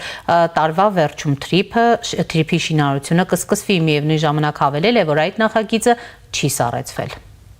Տարվա սկզբին, որ մինչև ճիշտն ասած վարչապետ Նիկոլ Փաշինյանի խոսքից հասկանալի էր, որ միգուցե հետաձգվի, որովհետև ասում էր, այս վիճակում առաջնահերթություն չի Միացյալ Նահանգների համար։ Որ դադարեցված է, դանդաղել է կամ հետաձգվում։ Իսկ դա ինչ է նշանակում, եթե առաջնահերթություն չէ դա։ Թրիփի մասով մենք հիմա գտնվում ենք փաստաթղթային, համաձայնեցման փուլում, այսինքն ես էլ քանի անգամ ասել եմ հաջորդ օրը ինչ որ պայմանագրի կնքում եմ, ինչը եղավ օգոստոսի 8-ի հայտարարություն, հունվարի 14-ի այդ շրջանակը մենք համաձայնեցինք երկու կառավարությունների նկատմամբ Հայաստանի եւ Միացյալ Նահանգների կառավարությունների միջեւ, դա էլ հրապարակեցինք։ Հիմա մենք շարունակում ենք բանակցությունները, ելի բաներ ենք փոխանակում եւ արդյունքում պետքա լինի, ենթադրում եմ, ինչ որ միջկառավարական համաձայնագրի նման մի բան, որից հետո պատկերացրեք կազմակերպություն հիմնադրվի, չէ՞, հայ-ամերիկյան ձեռնարկությունը տոկոսների աշխատությամբ ներգրավում, մենք ասում ենք, որ ուզում ենք նենց լինի, որ տարվա վերջ, տարվա երկրորդ կես նույնիսկ ինչ-որ շինարարություն սկսվի, չգիտեմ ինչքան է դա իրատեսական, դա ցանկություն էր ամեն դեպքում։ Վերջին 30 օրվա մեջ բանակցությունները շարունակվել են։ Մտքերի փոխանակություն եղել է։ Այսինքն կապը կա, պատերազմի հետ զուգահեռ ամեն դեպքում այս մասով կապը կա։ Չի դանդաղել եւ հիմա չպիտի լիներ շինարարություն այսօր եւ հիմա ասում ենք թե տեսեք շինարարություն չկա, ոչ, այն ինչ փուլում որ նախատեսում ենք լինել, մենք այս բանը փուլում ենք եւ աշխատանքներ շարունակում ենք։ Հիշեցնենք, որ Միրզոյանը նախորդ շաբաթ նույնպես խորհրդարանում լրագրողների հետ ճեպազրույցի ժամանակ պատասխանելով հարցին, թե արդյոք թրիփի շուրջ բանակցություններն ԱՄՆ-ի հետ կանգնած են եւ արդյոք Հայաստանի իշխանությունները մտավախություն ունեն, որ Մերձավոր Արևելքում լարվածության պահպանման պարագայում ծրագիրը այդպես էլ կարող է կյանքի չկոչվել, պատասխանել էր հետևյալ կերպ, ես ձեզ վստահեցնում եմ, թրիփի շուրջ Հայաստան Միացյալ Նահանգներ բանակցությունները չեն դանդաղել եւ գտնվում են բնականոն ընթացքի մեջ։ Առաջին քայլը օգոստոսի 8-ին հայտարարվեց, երկրորդ քայլով բանակցեցինք եւ հունվարի 14-ին իրականացման շրջանակի վերաբերյալ ծավալուն փաստաթուղթ համաձայնեցրինք ու հրապարակեցինք։ Հաջորդ քայլը պետք է լինի միջկառավարական համաձայնագրի կնքումը, այնտեղ ավելի իրավական մեխանիզմներ կնախատեսվեն։ Թրիփի շուրջ աշխատանքներն այս պահին փաստաթղթի շուրջ աշխատանքներ են, դրանք ընթանում են, երբ հնարավոր լինի, կհասնենք նաև գետնի վրա իրականացվող աշխատանքներին, ասել էր Միրզոյանը։ Եվ այս պահին զրուցելու եմ հայկական խորհրդի փորձագետ, քաղաքագետ Ռոբերտ Ղևոնդյանի հետ։ Պարոն Ղևոնդյան, բարև ձեզ, շնորհակալ եմ միանալու համար։ Ես եմ շնորհակալ։ Պարոն Ղևոնդյան, վստահաբար հիշում եք ամիսներ առաջ ուրեմն ԱԱԾ-ի կողմից տարածված հաղորդագրության ըստ որի ուրեմն դավաճանության մեջ էր մեղադրվում ԱԳՆ աշխատակիցը Աշխեն Ալեքսանյանի մեղադրանքին եմ ուզում անդրադառնալ։ Հիմա նրա մեղադրանքը պետական դավաճանության փոխարինվում է պաշտոնեական լիազորությունների չարաշահումով։ Նախ եւ առաջ ինչպես եք գնահատում ուրեմն այս հանգամանքը, արդյոք հանրությանը ել ավելի բաց տեղեկատվություն չպետք է տրամադրվեր, թե ոչ։ Գիտեք, նախկինում նշվում էր, որ նա սիրային կապերի մեջ է եղել ադրբեջանցու հետ, նրան կարևոր տեղեկություններ է փոխանցել։ Հիմա տեսնում ենք այսպիսի փոփոխություն։ Ինչի մասին է սա վկայում, համեցեք։ Ցանկալի կլիներ ծանոթանալ դատական ակտի հետ, ամեն դեպքում ես եթե հրապարակված է այն ես չեմ տեսել, եւ հավանաբար այնտեղից պարզ կլիներ դատարանը ինչու է նման եզրակացության հանգել, որ պետական դավաճանություն չկա, բայց գուցե այդ մարդը իսկապես դավաճանություն չի գործել, առավել եւս եթե փոխարինվում է մեղադրանքը պաշտոնական դիրքի չարաշահումներ, ենթադրում եմ, որ հավանաբար իր պաշտոնական դիրքից ելնելով ինչ-որ փաստաթղթեր ունեցել կամ տեղեկությունների հետ տիրապետել, որոնք հետագայում հայտնվել են ադրբեջանական հատուկ ծառայությունների մոտ, սկզբում ԱԱԾ-ում ենթադրել են, թե դա նա անձամբ է տրամադրել, հետագայում պարզվել է, որ անձամբ ինքը չի տրամադրել, բայց ինչ-որ հանգամանքների բերումով դրանք իր պաշտոնական դիրքի չարաշահման արդյունքում հայտնվել են այդ կողմերի մոտ։ Կարծում եմ դատարանի որոշման ժամանակ պարզ կլինի, բայց լավ կլինի, այո, ես համաձայն եմ ձեզ հետ, որ թափանցիկ լինի այդ գործընթացը, որպեսզի մեր ենթադրությունները հաստատվեն կամ հերկվեն։ Որովհետև հայտարարությունը լինում է, աղմուկը լինում է, մտահոգությունները լինում են եւ հետո մենք տեսնում ենք, որ բոլորովին այլ ընթացք է ստանում այսպիսի կարևորություն ունեցող ուրեմն գործը։ Դրա համար էլ ասում են, որ ամերության կանխավարկածը անպայմանորեն պետք է հաշվի առնի։ Գանք Միրզոյանի հայտարարություններին, պարոն Ղևոնդյան, գիտեք, ինչ Մերձավոր Արևելքում իրավիճակը լարվել է, պատերազմական գործողություններ են, Թրիփի հետ կապված հեռանկարը շատերի գնահատմամբ որոշակի մշուշվել է, հիմա արտաքին գործերի նախարարը երեկ օրինակ իր հարցազրույցում նշում էր, որ հստակ ժամկետներ չէր նշում, բայց ասում էր, որ գուցե շինարարական աշխատանքներ սկսվեն մինչև տարեվերջ, բայց նաև վստահեցնում էր, որ նախագիծը չի սառեցվել, նախորդ շաբաթ էլ խորհրդարանում լրագրողների հետ ճեպազրույցում էր խոսում դրա մասին, վստահեցնում էր, որ բանակցությունները չեն դանդաղել եւ գտնվում են բնականon ընթացքի մեջ։ Ձեր գնահատմամբ դանդաղել են այդ բանակցությունները, թե ոչ, որքանով բնականon ընթացքի հետ գործ ունենք այս լարվածության ֆոնին, համեցեք։ Տեսեք, մի շատ կարևոր բան պետք է նկատի ունենալ, կարելի է դա նկատել, կարելի է դա հասկանալ պատերազմի ընթացքը, ուսումնասիրելով կարելի է նույնիսկ դրա վերաբերյալ որոշակի տեղեկություններ ունենալ, այն, որ Իրանի նկատմամբ ամբողջ պատերազմի տրամաբանությունը հարավից դեպի հյուսիս է, այսինքն հարավից եւ արևմուտքից դեպի արևելք, այսինքն Իրանից դեպի հյուսիս եւ արևելք հատվածներում գտնվող երկրներից պահանջվում է ընդամենը չեզոքություն։ Ընդ որում կարծես թե ոչ միայն Միացյալ Նահանգների եւ Իսրայելի եւ մյուս նրանց հետ համաձայն երկրների կամ այն երկրների, որոնք իրենց հարթակները տրամադրում են պատերազմի համար, այդ երկրների կողմից այս տրամաբանությունը ընդունվում, այլև ըստ ամենայնի Իրանը եւս դեմ չէ այս տրամաբանությանը։ Իհարկե մենք գիտենք, որ 1-2 հրթիռ դեպի հյուսիսի կողմ եղել է, մեկը Նախիջևան, 2-3-ը դեպի Թուրքիա, որոնք իրականում այդպես մեծ ավերածություններ կամ մեծ խնդիրներ չեն առաջացրել, բայց խոսել այն մասին, թե Իրանը կցանկանար, որ դեպի հյուսիս եւ դեպի արևելք խնդիրներ լինեն, ես կարծում եմ ավելորդ է, ընդհակառակը Իրանը ըստ ամենայնի ամեն ինչ անում է, որպեսզի այդ երկու ուղղություններով խնդիրներ չունենա։ Եվ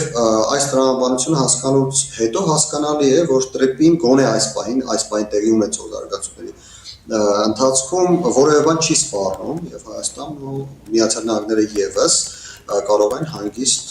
գործընթացը շարունակել։ Այնուամենայնիվ գտնում եմ, որ որոշակի այո հապաղումներ կարծես թե կան եւ այդ հապաղումները կարող են կապված լինել ոչ թե Իրանի դիրքորոշման, ոչ թե բուն պատերազմի հետ, այլ նրա հետ, որ Միացյալ Նահանգների գլուխը խառն է, ասենք, Միացյալ Նահանգները այս բանի պատերազմ է վարում Իրանի դեմ եւ մյուս ուղղություններում աշխատանքի հարցում փոքր ավելի դանդաղ է որոշումներ ընդունում, մի փոքր ավելի դանդաղ է գործողություններ իրականացնում։ Այս առումով գուցե այո համաձայնագիրը կնքվի ոչ թե մարտին, ինչպես ենթադրենք կարող է լինել, իրաձև տեսականորեն են ասում, տեսականորեն եմ ասում, տեղեկություն չկա, որ մարտին պետք է լիներ, բայց ենթադրենք ոչ թե մարտին, այլ ապրիլին, ոչ թե ապրիլին, այլ մայիսին, այսինքն մի փոքր ավելի ուշ տեղի ունենա այդ համաձայնագիրի կնքումը եւ բնականաբար համապատասխանաբար կառուցումն էլ կսկսվի ոչ թե ասենք սեպտեմբեր-հոկտեմբերին, այլ նոյեմբեր-դեկտեմբերին կամ ավելի ուշ։ Թեև Հայաստանի Հանրապետությունը պետք է ամեն ինչ անի, որ հնարավորինս շուտ սկսի կառուցումը, որովհետև մեզ միայն ձեռնտու է, որ թրիպը հնարավորինս շուտ սկսվի եւ շուտ ավարտվի կառուցումը եւ սկսեն գնացները անցնել, քանի դեռ Թուրքիան դեռ մեծ ծավալի շինարարություն չի իրականացնում Կարսնախջևան երկաթուղին կառուցելու ուղղությամբ, որովհետև դա ակնհայտորեն չի բխում Հայաստանի Հանրապետության շահերից։ Միևնույն ժամանակ պարոն Ղևոնդյան գոյություն ունեն նախընտրական այսպիսի զարգացումներ, որոնք հնարավոր է խոչընդոտեն նաև այդ համաձայնագրի կնքմանը, հետագա գործողություններին, որովհետև գիտեք, հատկապես ընդդիմադիր դաշտում ինչ կարծիք է հնչում թրիփի վերաբերյալ, օգոստոսի 8-ի վերաբերյալ, ընդհանրապես երաշխավորների մասին, ինչպիսի գնահատականներ, մեկը ուժեղ երաշխավոր է ուզում, մեկը իրական երաշխավոր է ուզում եւ այլն, որքանով կարող են Ընդհակառակը նախընտրական տրամաբանությունը պետք է խթանի թրիփի ուղղությամբ աշխատանքների արագացումը, որովհետև այս պահին Հայաստանում իշխող քաղաքական ուժը թրիփի շահառուն է, Հայաստանի ժողովուրդը ցանկանում է, որ խաղաղություն լինի, թրիփը ինքը իրենով խաղաղությունը ամրապնդող գործոն է, հետևաբար դա կարող է ձեռնտու լինել իշխող քաղաքական ուժի վարկանիշի բարձրացման առումով, ինչը նշանակում է, որ իշխող քաղաքական ուժը պետք է ոչ միայն Հայաստանի Հանրապետության շահերից, այլև նեղ կուսակցական շահերից ելնելով եւս պետք է խթանի, որպեսզի թրիփը ավելի արագ կառուցվի, եւ սա այն դեպքն է, երբ իշխող քաղաքական ուժի եւ Հայաստանի Հանրապետության շահերը համընկնում են, ինչը կարծում եմ լավ է։ Պարոն Ղևոնդյան, իսկ վստահաբար հետևում եք նաև նախընտրական ուրեմն զարգացումներին, իրավիճակին, հայտարարություններին եւ այս կոնտեքստում հատկապես վարչապետ Փաշինյանի խաղաղության եւ ոչ խաղաղության, այսպես ասած, հայտարարություններին, դիսկուրսին, ինչ է տեղի ունենում այս նախընտրական ուրեմն քարոզարշավի արդեն մեկնարկած քարոզարշավի ոչ պաշտոնական, բայց արդեն տեսնում ենք տարբեր քաղաքական ուժեր, ոչ միայն քաղաքացիական պայմանագիրը, այլ Ռոբերտ Քոչարյանը, Գագիկ Ծառուկյանը, նրանք էլ իրենց ուրեմն համակիրների հետ են հանդիպում, ինչ է տեղի ունենում, որքանով կիսում եք այդ գնահատականը, ուրեմն եռագլուխ, ուրեմն Քոչարյան, Ծառուկյան, նաև Կարապետյան, այս կուսակցության վերաբերյալ Փաշինյանի գնահատականները։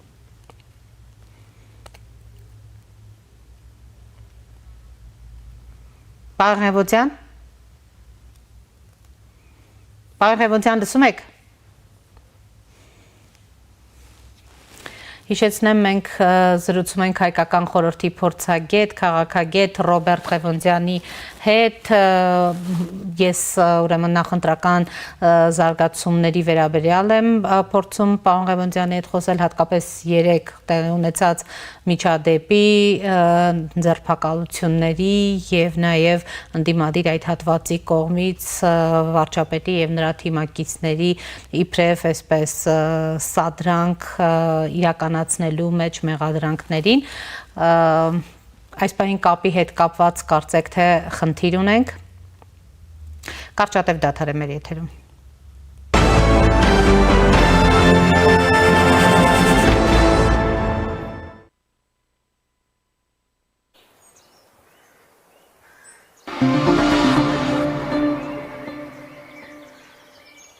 Իդեալ համակարգը տեղաբաշխում է 1 միլիարդ դրամի գովազդային ֆոնդ նորակառույց բնակարանների բոլոր շահառուների միջև։ Յուրաքանչյուր ընտանիք կարող է ստանալ 500,000 դրամի սերտիֆիկատ, որը կդառնա ձեր առաջին քայլը բնակարանը երազանքի տուն դարձնելու ճանապարհին։ Իդեալ համակարգ դեպի կատարելություն։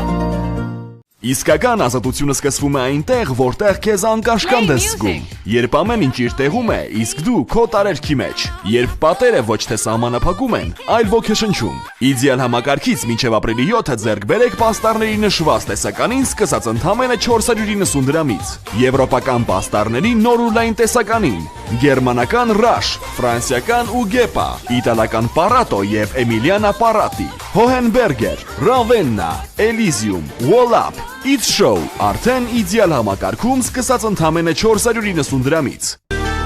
Իդեալ համակարգ, դեպի կատարելություն։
Շարունակում ենք աշխատանքը եւ շարունակում ենք զրույցը Ռոբերտ Ղևոնդյանի հետ։ Պարոն Ղևոնդյան։ Շնորհակալություն, ներողություն խնդրում տեխնիկական խնդիրների համար։ Ուրեմն, ինչ վերաբերում է ներքին քաղաքական դաշտին, տեսեք, 2 օր առաջ Սամվել Կարապետյանի քաղաքական ուժից հայտարարեցին, թե իրենք պատրաստ են կոալիցիայով գնալ ընտրությունների, ինչը նշանակում է, որ կարծես թե գնահատել են եւ հասկացել են, որ շանսերը շատ փոքր են ձեռնոց նետել առաջին տեղը զբաղեցնելու համար քաղաքացիական պայմանագրին եւ փորձում են պլան B իրականություն դարձնել Սամվել Կարապետյանի տակ հավաքել ամբողջ ռուսական կոմունիզմի ունեցող ընդդիմությունը, ասոց առաջինացուն իհարկե Քոչյանի եւ Ծառուկյանի մասին է։ Եթե դա իրականություն դառնա, ապա մենք կունենանք, կարելի է ասել, երկբևեռ խորհրդան, այնպես ինչպեսին մինչեւ հիմա է, իսկ եթե Քոչյանը այնուամենայնիվ չցանկանա գնալ համաձայնության, ապա կվտանգի իր հայտնվելը խորհրդանում, որովհետև Հայաստան դաշինքը 8% հավաքելու այդպես 100% շանսեր չունի, փոքր ավելի քիչ են շանսը։ Լավ, բայց շատ կոնկրետ ուրեմն Նարեկ Կարապետյանը հայտարարեց, որ այնուամենայնիվ գրազ է գալիս, որ ընտրություններից հետո Սամվել Կարապետյանի առաջնորդած ուժը իր ձայները չի տալու Ռոբերտ Քոչարյանին, պարոն Ղևոնդյան, որքան էլ այդպես ասած կոալիցիոն կամ ուրեմն հայտարարություններին միևնույն ժամանակ այսպեսի շատ հստակ ձևակերպում կա, գիտեք, այս գրազին էլ արդեն իշխանությունն է արձագանքել։ Ես ամբողջապես համաձայն եմ երիտասարդի հայտարարության հետ, ընտրություններից հետո Սամվել Կարապետյանի քաղաքական ուժը որևէ մեկին իր ձայները չի տալու, որովհետև ընտրություններից հետո Սամվել Կարապետյանի քաղաքական ուժը լինելու է ընդդիմություն խորհրդանում, իսկ ընդդիմությունը որևէ մեկին ձայները տալու կարիք չի ունենալ։ Ինչ լինի կլինի դրանից առաջ։ Տեսեք, Այս դեպքում կարծես թե խաղը գնում է հետևյալ տրամաբանության մեջ։ Արդյոք Սամվել Կարապետյանը հայտնվելով խորհրդանում կամ նրա քաղաքական ուժը ոչ ԱԾՊ-ը հայտնվելով խորհրդանում կկարողանա այդտեղից կոորդինացնել եւ ղեկավարել ամբողջ ռուսական կողմնորոշում ունեցող քաղաքական թևը, թե այնուամենայնիվ կլինեն դերակատարներ, օրինակ Ծառուկյանը, Քոչարյանը, ովքեր իրենց առանձին խաղ Պարոն Ղևոնդյան, կարծում եք առաջիկա 2 ամիսների ընթացքում բոլոր խաղաքարտերը այս առումով պարզ կլինեն։ Չեմ կարծում, որ 2 ամիսների ընթացքում ամեն ինչ պարզ կլինի, ամեն ինչ պարզ կլինի ընտրություններից հետո, այսինքն ընտրությունների արդյունքները, երբ մենք արդեն ստանանք, հասկանալի լինի օրինակ, արդյոք Քոչյանը հայտնվեց խորհրդանում, թե չհայտնվեց իր դաշինքի հետ համատեղ Ծառուկյանը, քանի տոկոս կարողացավ ստանալ։ Նոր դրանից հետո կարողանանք հասկանալ, թե ով ինչ խաղ է խաղալու եւ ինչ ուղղությամբ։ Իսկ այս առումով իշխանության դիրքերը որքանով են ավելի ուրեմն նվազում սահմանադրական մեծամասնություն ստանալու կամ առհասարակ 50+ ստանալու հետ կապված։ Ես չեմ կարծում, որ իշխանությունը սահմանադրական մեծամասնություն ստանալու մեծ շանսեր ունի, ամենայն հավանականությամբ դա նրանց չի հաջողվի, բայց այստեղ այլ հարց կա, գուցե խորհրդանում հայտնված ուժերից որևէ մեկը, այդ թվում ռուսական կողմնորոշում ունեցող ուժերից որևէ մեկը համաձայն լինի քվեարկել հօգուտ սահմանադրական փոփոխությունները հանրաքվեի տնելու, այնպես որ 2/3-ը պարտադիր չէ, որ հենց քաղաքացիական պայմանագիր կուսակցություն ունենա։ Իսկ ընդհանուր ձայների մեծամասնություն ստանալու շանսերը բավական մեծ են։ Շնորհակալ եմ, պարոն Ղևոնդյան։ Սպորտի փորձագետ, քաղաքագետ Ռոբերտ Ղևոնդյանի հետ։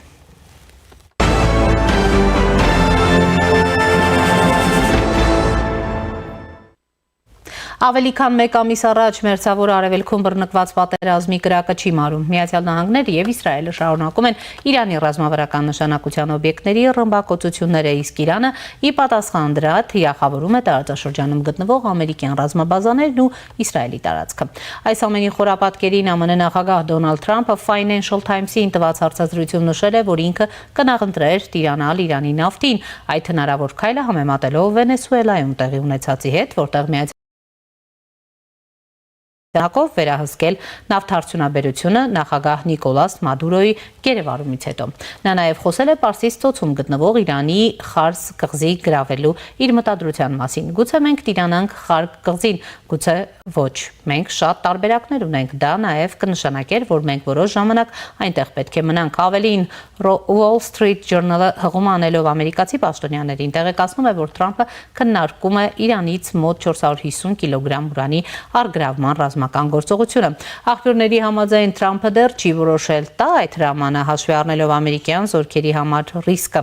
Այնուամենայնիվ նա բաց է մնում այդ գաղափարի համար, քանի որ դա կարող է խանգարել Իրանին միջուկային զենք մշակելուն։ Բացի այդ, Թրամփը կիրակի օրը հայտարարել է, որ Իրանը համաձայնել է պատերազմը դադարեցնելու համար Միացյալ Նահանգների կողմից Պակիստանի միջոցով փոխանցված 15 կետանոց պահանջների մեծ մասին։ Այս մասին հաղորդում է CNN-ը։ Նրանք համաձայն են մեզ հետ մեր ծրագրի շուրջ։ Մենք խնդրել ենք 15 կետ եւ մեծ մասամբ մենք խնդրելու ենք եւս մի քանիսը, շարունակել է Թրամփը։ Միջազգային լրատվամիջոցների պնդմամբ Թեհրանը անցյալ շաբաթ անմիջապես չի ընդունել այդ 15 կետանոց ծրագիրը։ Իրանի արտաքին գործերի նախարար Աբբաս Արաղչին նախկինում խոստովանել է, որ հաղորդագրությունները փոխանակվել են միջնորդների միջոցով, բայց կասկածանքով են վերաբերվում Վաշինգտոնի դիրքորոշմանը։ ԱՄՆ նախագահ Դոնալդ Թրամփը նաև հայտարարել է, որ կարծում է Իրանի գերագույն առաջնորդ եւ հանգուցյալ այաթոլլա Ալի Խամենեի որդին Մոջթաբա Խամենեին ծանր վիճակում է կամ արդեն մահացած է։ Խամենեի որդին կամ մահացած է, կամ էլ ծանր վիճակում է, մենք նրա մասին ոչինչ չենք լսել, նա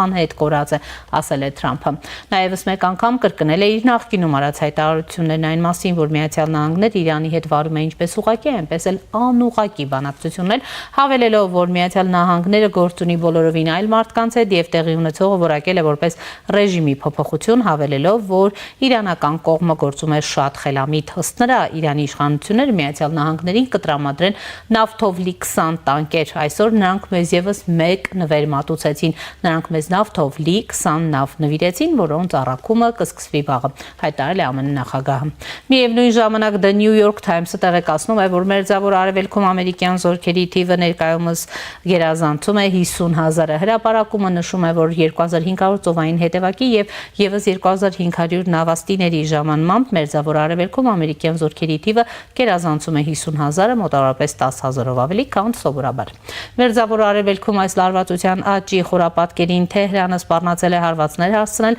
տարածաշրջանում գտնվող իսրայելական ու ամերիկյան համալսարաններին՝ ի պատասխան իրանական երկու բուհերի ռմբակոծության։ Իսլամական հեղափոխության պահապանների կորպուսը Միացյալ Նահանգներին ժամանակ է տվել իրականացված հարձակումները դատապարտելու համար։ Իրանից հնչող այս սպառնալիքներից հետո Բեյրութի եւ Բաղդադի ամերիկյան համալսարաններն անվտանգության նկատառումներից ելնելով անցել են հեռավար ուսուցման։ Բացի այդ, Հայաստանի ամերիկյան համալսարանը նույնպես հայտարարել է, որ այսօր դասերը հեռավար են ելնելով անվտանգության նկատառումներից եւ հաշվի առնելով արևմտյան Ասիայի ու Մերձավոր Արևելքի ամերիկյան համալսարանների թիրախավորման վերաբերյալ Իրանի սպառնալիքները։ Թե որքանով է այս վտանգը իրատեսական, դեռ պարզ չէ, բայց ակնհայտ է, որ Հայաստանի շուրջ լարվածությունը գնալով ավելի է մեծանում։ Իդեպ Իրանի արտգործնախարար Աբբաս Արաղչին 3 հայերենով շնորհակալություն է հայտնել Հայաստանին, Հայաստանի կառավարության եւ ժողովրդի աջակցությունն Իրանի ժողովրդին իրանցիների տեղափոխման ու մարդասիրական օգնության հարցերով մեծ գնահատանքի արժանի։ Իրանի եւ Հայաստանի դարավոր կապը դժվար պահին կրկին ցույց տվեց իր ամրությունն ու եղբայրական այս քայլերը կմնան Իրանի ժողովրդի հիշողության մեջ, գրել է նախարարը X-ի իր միկրոլոգում։ Եվ այս պահին զրուցելու եմ իրանագետ Արմեն Վարդանյանի հետ։ Պարոն Վարդանյան, բարև ձեզ, շնորհակալ եմ հրավերն ընդունելու համար։ Ես եմ շնորհակալ։ Նախ անդրադառնանք Հայաստանում ամերիկյան համալսարանի տարածած հաղորդագրությանը, պարոն Վարդանյան, իսկապես այդպիսի վտանգ կար թե ոչ, գիտենք, ես ներկայացրի, որ երկրները, որտեղ կա ամերիկյան համալսարան, ըստ էության անցել են հեռավար ուսուցման, սա ուրեմն ուղղակի այսպես զգուշացող քայլ էր հնարավոր վտանգը կանխելու, առհասարակ Հայաստանի մասով որևէ այդպիսի վտանգ անգամ իրատեսական է, դիտարկում եք, թե ոչ համեցեք։ Դա իրատեսական է, Հայաստանը տարածաշրջանի այն քիչ երկրներից է, որը չի ենթարկվել իրանական կողմից արձակման, նույնիսկ Ադրբեջանը, որ բավական նույնպես չեզոք էր, տեսանք, որ Նախիջևանում իրանական դրոններ հայտնվեցին, արձակման ենթարկվեց Նախիջևանի օդանավականը, իսկ Հայաստանը այսպիսի արձակումներից զերծ է մնացել։ Պարզապես ամերիկացիները շատ այսպես զգայուն են նման հարցերում եւ իրենք միշտ անվտանգության էքստրա լրացուցիչ միջոցառումներ են ձեռնարկում, թեկուզ նույնիսկ երբ որ այդ վտանգը չնչին է, երբ որ թեկուզ 1% հնարավորության դեպքում իրենք միշտ զգուշանում են։ Ես այս շարքը, այս գործողությունների այս ցանկը այս տեսանկյունից կնայի եւ կարծում եմ պարզապես անվտանգության լրացուցիչ միջոցառումներ են իրականացրել, հաշվի առնելով, որ Իրանի կողմից սպառնալիքներ են հնչեցվել, բայց ես չեմ կարծում, որ Իրանը կգնա այդ քայլին եւ կթիրախավորի Հայաստանում ամերիկյան համալսարանը։ Պարոն Վարդանյան, նախ եւ առաջ Իրանի Թրամփի վերջին հայտարարությունը իրանական նավթը վերցնելու ինչպես է գնահատում, գիտեք, Վենեսուելայի օրինակը նրան մեջ բերեց, որքանով են իրատեսական Թրամփի առհասարակ վերջին այս կոշտ հայտարարությունները եւ ինչպիսի քաղաքական ու ռազմական նպատակ կարող են հետապնդել դրանք։ Ես վստահ եմ, որ Իրանը Վենեսուելա չի եւ Թրամփը չի կարող իր բոլոր ցանկությունները փաթաթել այդ երկրի վզին։ Հնարավոր է, որ գործարք տեղի ունենա եւ Իրանը, ասենք, նավթ վաճառի ԱՄՆ-ին։ Այսպիսի պայմանավորվածություն արդեն եղել է, կարծեմ մոտ 2 շաբաթ առաջ իրանական նավթ վաճառվեց ԱՄՆ-ին եւ փոխարենը ԱՄՆ-ն իր մոտ սառեցված իրանական գումարները փոխանցեց Իրանին։ Խոսքը մի քանի միլիարդ դոլարանոց գործարքի մասին էր, որը փոխշահավետ գործարք էր եւ երկու կողմերն էլ դա ձեռնտու էր։ Այս տարբերակով հնարավոր է դա լինի, բայց այսպես ավելի կոշտ ձևով իրանական նավթին տիրանալ դա հնարավոր չեմ համարում։ Մյուս կողմից շատ հավանական է, որ ԱՄՆ-ն ավելի սեղմի օղակը, փրկողակը Իրանի շուրջ, մենք տեսնում ենք, որ ԱՄՆ-ն անակոնդայի քաղաքականություն է վարում Իրանի նկատմամբ, բոլոր կողմերից շրջանցում է, սեղմում է Իրանին եւ փորձում է այդպեսով խեղտամահանել այդ հզոր երկրին։ Այնպես որ ես չեմ բացառում, որ մոտակա ժամանակներս ցամաքային գործողություն լինի Իրանի նկատմամբ, մանավանդ որ ինչպես դուք նշեցիք, տարածաշրջանում ամերիկյան զորքերի թիվը ավելի է մեծացել եւ 50,000-ի մասն է։ Այո, նաեւ քննարկում է ռազմական ցամաքային գործողություններ իրականացնելու սցենարը։ Լավ, պարոն Վարդանյան, ինչպես կարող է Իրանը հակազդել առհասարակ այս գործողություններին, իհարկե դուք Հայաստանում ամերիկյան համալսարանի հետ կապված որևէ վտանգ չտեսաք, բայց մենք տեսանք նաև կոնկրետ թիրախավորումներ այդ համալսարաններին, ուսումնական կարևոր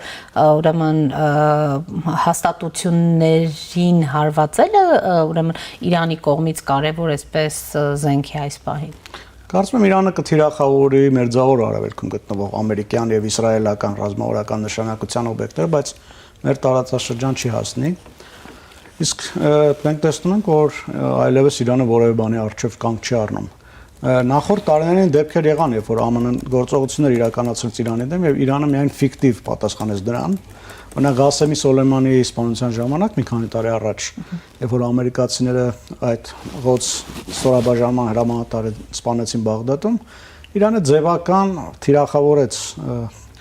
ամերիկյան ռազմաբազան Քուվեյթում կամ Քաթարում, ես բան չեմ հիշում, բայց նախապես դրանից առաջ տեղեկացրել էր ամերիկյան կողմին եւ ամերիկացիները իրենց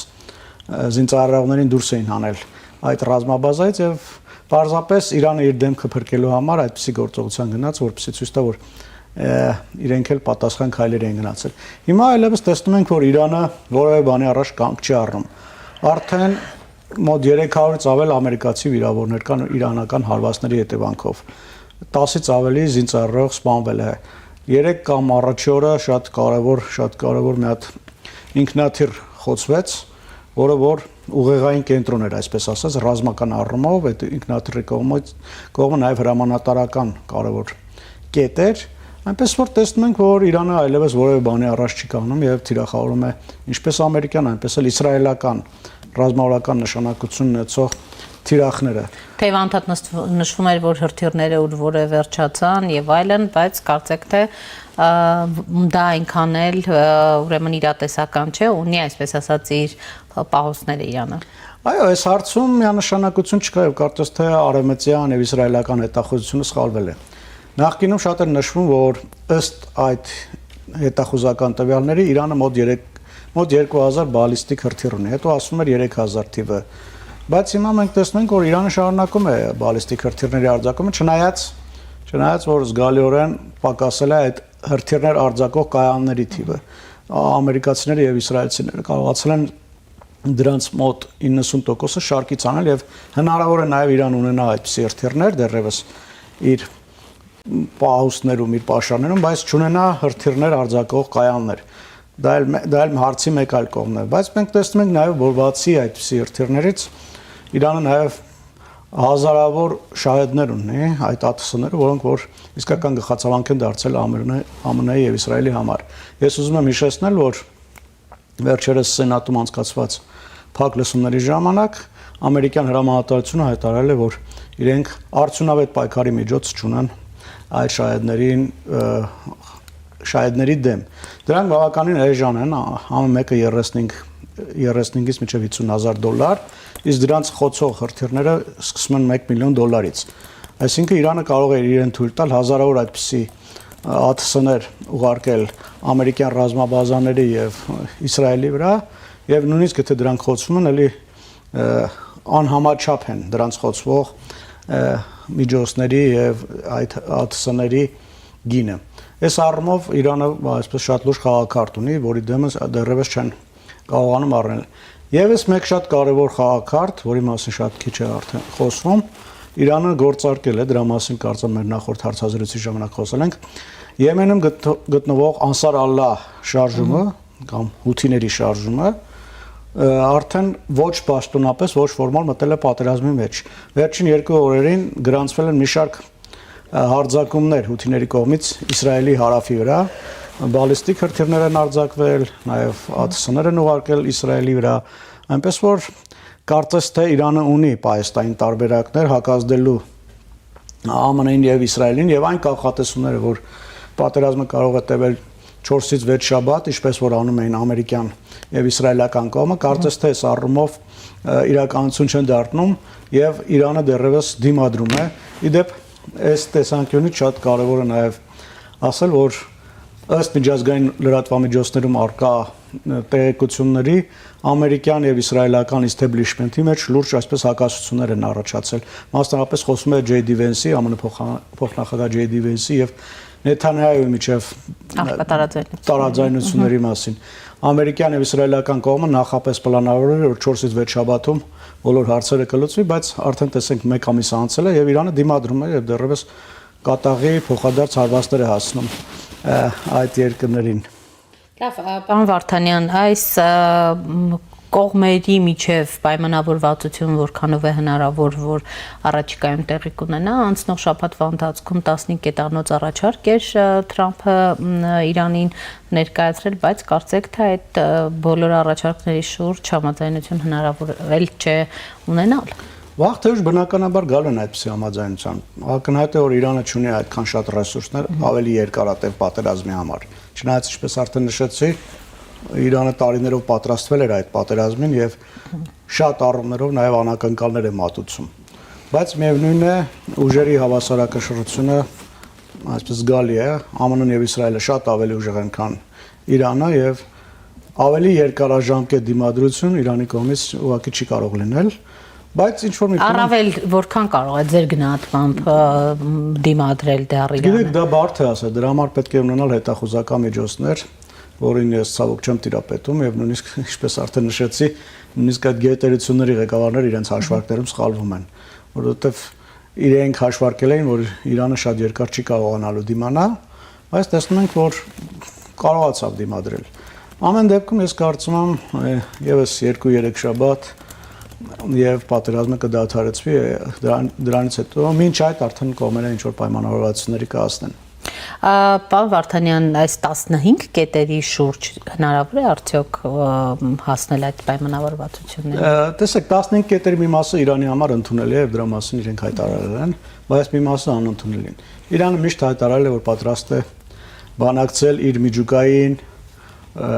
գործունեության սահմանափակումների շուրջ։ Այն ժամանակ էլ Իրանն ասում էր, որ պատրաստ է սահմանափակել իր միջուկային ծրագիրը։ Ուրան հարստացնել միայն այն չափով եւ այն ծավալներով, որը որ կարող է արդյունաբերական նպատակներով օգտագործվել, իսկ ավելի բարձր տոկոսով ուրանի հարստացումը ինքը պատրաստ է դադարեցնել, որը հնարավորություն է տալիս նրան հնարավորություն կտար զենք ստեղծել։ Այս մասով իրենք միշտ ճկուն են եղել եւ հայտարարել են, որ պատրաստ են սահմանափակել իրենց միջուկային ծրագիրը, բայց խնդիրն այն է, որ ԱՄՆ-ն բանակցությունների ընթացքում նոր նշաձող սահմանեց, ավելի բարձր նշանաձող, որը որ ենթադրում էր նաեւ Իրանի հրթիռային կարողությունների սահմանափակում, որովհետեւ ամերիկյան կողմն ասում էր,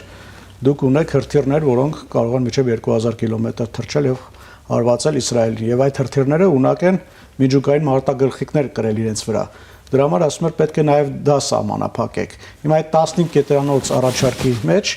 նաեւ Իրանի հրթիռային ծրագրերն են սահմանափակում, Իրանը պետք է ավելի քիչ հեռահարության հրթիռներ արձակի եւ նաեւ դա ենթադրում է, որ իր հրթիռային ծրագիրը նույնպես պետք է լինի միջազգային կամ ամերիկյան վերահսկողության ներքո, ինչը Իրանի համար անընդունելի է։ Այստեղ է հիմնական խնդիրը, մնացած հարցերի շուրջ կարծում եմ այս կամ այն կերպ կարող են պայմանավորվել։ Իսկ այս հարցում Իրանը որևէ նույնիսկ քննարկման չի պատրաստ մասնակցել։ Այն տեսակետները, որ Իրանը ներսից հնարավոր է պայթի, որքանով են իրատեսական, այս փուլում թե դրանք առավել իրատեսական կլինեն օրինակ պատերազմի ավարտից հետո, երբ հասարակության մեջ մենք գիտենք, թե սոցիալական ինչպիսի մեծ դժգոհություն կա։ Այս հարցում էլ փաստորեն ամերիկյան եւ իսրայելական կողմը սխալ հաշվարկներ էին արել, որովհետեւ իրենք ենթադրում են, որ փետրվարի 28-ին հարվածելով Ալի Խամենեին, սպանելով Իրանի ռազմաքաղաքական ղեկավարությանը, իշխանական բուրգը ներսից կփլուզի, բայց մեծ հաշվով որևէ բան չփլուզվեց։ Մեկ Խամենեին եկավ փոխարինելու մեկ ուրիշ Խամենեին։ Ալի Խամենեին իր որդի Մոջթաբա Խամենեին փոխարինեց եւ բուրգը տեսանք, որ թեկուզ ցնցվեց մի քիչ, բայց կայուն մնաց, այն չփլուզվեց։ Եվ նաեւ միջազգային մամուլում տեղեկություններ կան, որ Մոսադի եւ Ցախալի Իսրայելի պաշտպանության բանակի եւ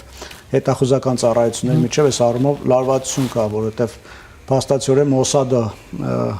հավաստիացրել էր Իսրայելի ռազմաքաղաքական ղեկավարությանը, որ Ալի Խամենեին վերացնելուց հետո այդ երկրի իշխանական բուրգը կփլուզվի։ Տեսանք, որ դա էլ չեղավ։ Եվ մյուս կողմից էլ ժողովրդի, իրանցի ժողովրդի բողոքելու բողոքի ցույցերի մասնակցելը նույնպես սխալ հաշվարկներ էր ենթարկվել, որտեղ խաղաղ պայմաններում գնալ բողոքի ցույցերանը դա մեկ բան է, ռազմական պայմաններում լրիվ ուրիշ բան է։ Այդ դեպքում արդեն ժողովուրդը հասկանում է, որ ինքը արդեն փաստացիորեն իր պետության դեմ է գործում, երբ որ պատերազմական ժամանակ գնում է բողոքի ցույցերի։ Իսկ խաղաղ ժամանակներում եղել են միշտ էլ այդ բողոքի ցույցերը, եւ ես կարծում եմ, որ պատերազմի դադարից հետո էլ կլինեն դրանք վերջին տարիներին մշտապես ամեն տարի եղել են, ամեն տարի այդ բողոքի ցույցերը շատ կոշտ ձևով ճնշվել են, հազարավոր մարդիկ սպանվել են եւ տեսանք, որ իշխանական բուրգը էլի չի փլուզվել։ Ես կարծում եմ էլի կշարունակվի այս սցենարը, պատերազմից հետո էլի մարդիկ դուրս կգան փողոց, բայց ես վստահ չեմ, որ իշխանական բուրգը Իրանի ռեժիմը հնարավոր կլինի փոխել։ Շնորհակալ եմ։ Ես էլ եմ շնորհակալ։ Առաջինի տաղավարում զրուցում է իրանագետ Արմեն Վարդանյանի հետ։ Այս ժամի համար այսքանն էինք նախատեսել։ Հետևեք մեր թողարկումներին, կհանդիպենք։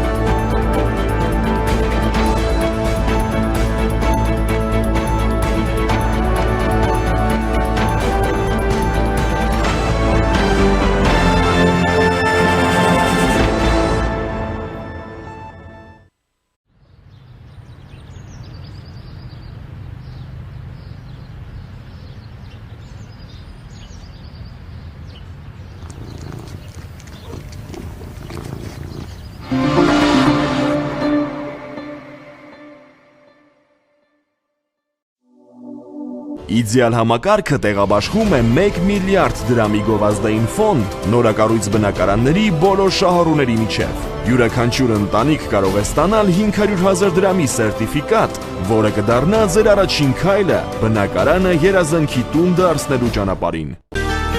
Իդեալ համակարգ դեպի կատարելություն։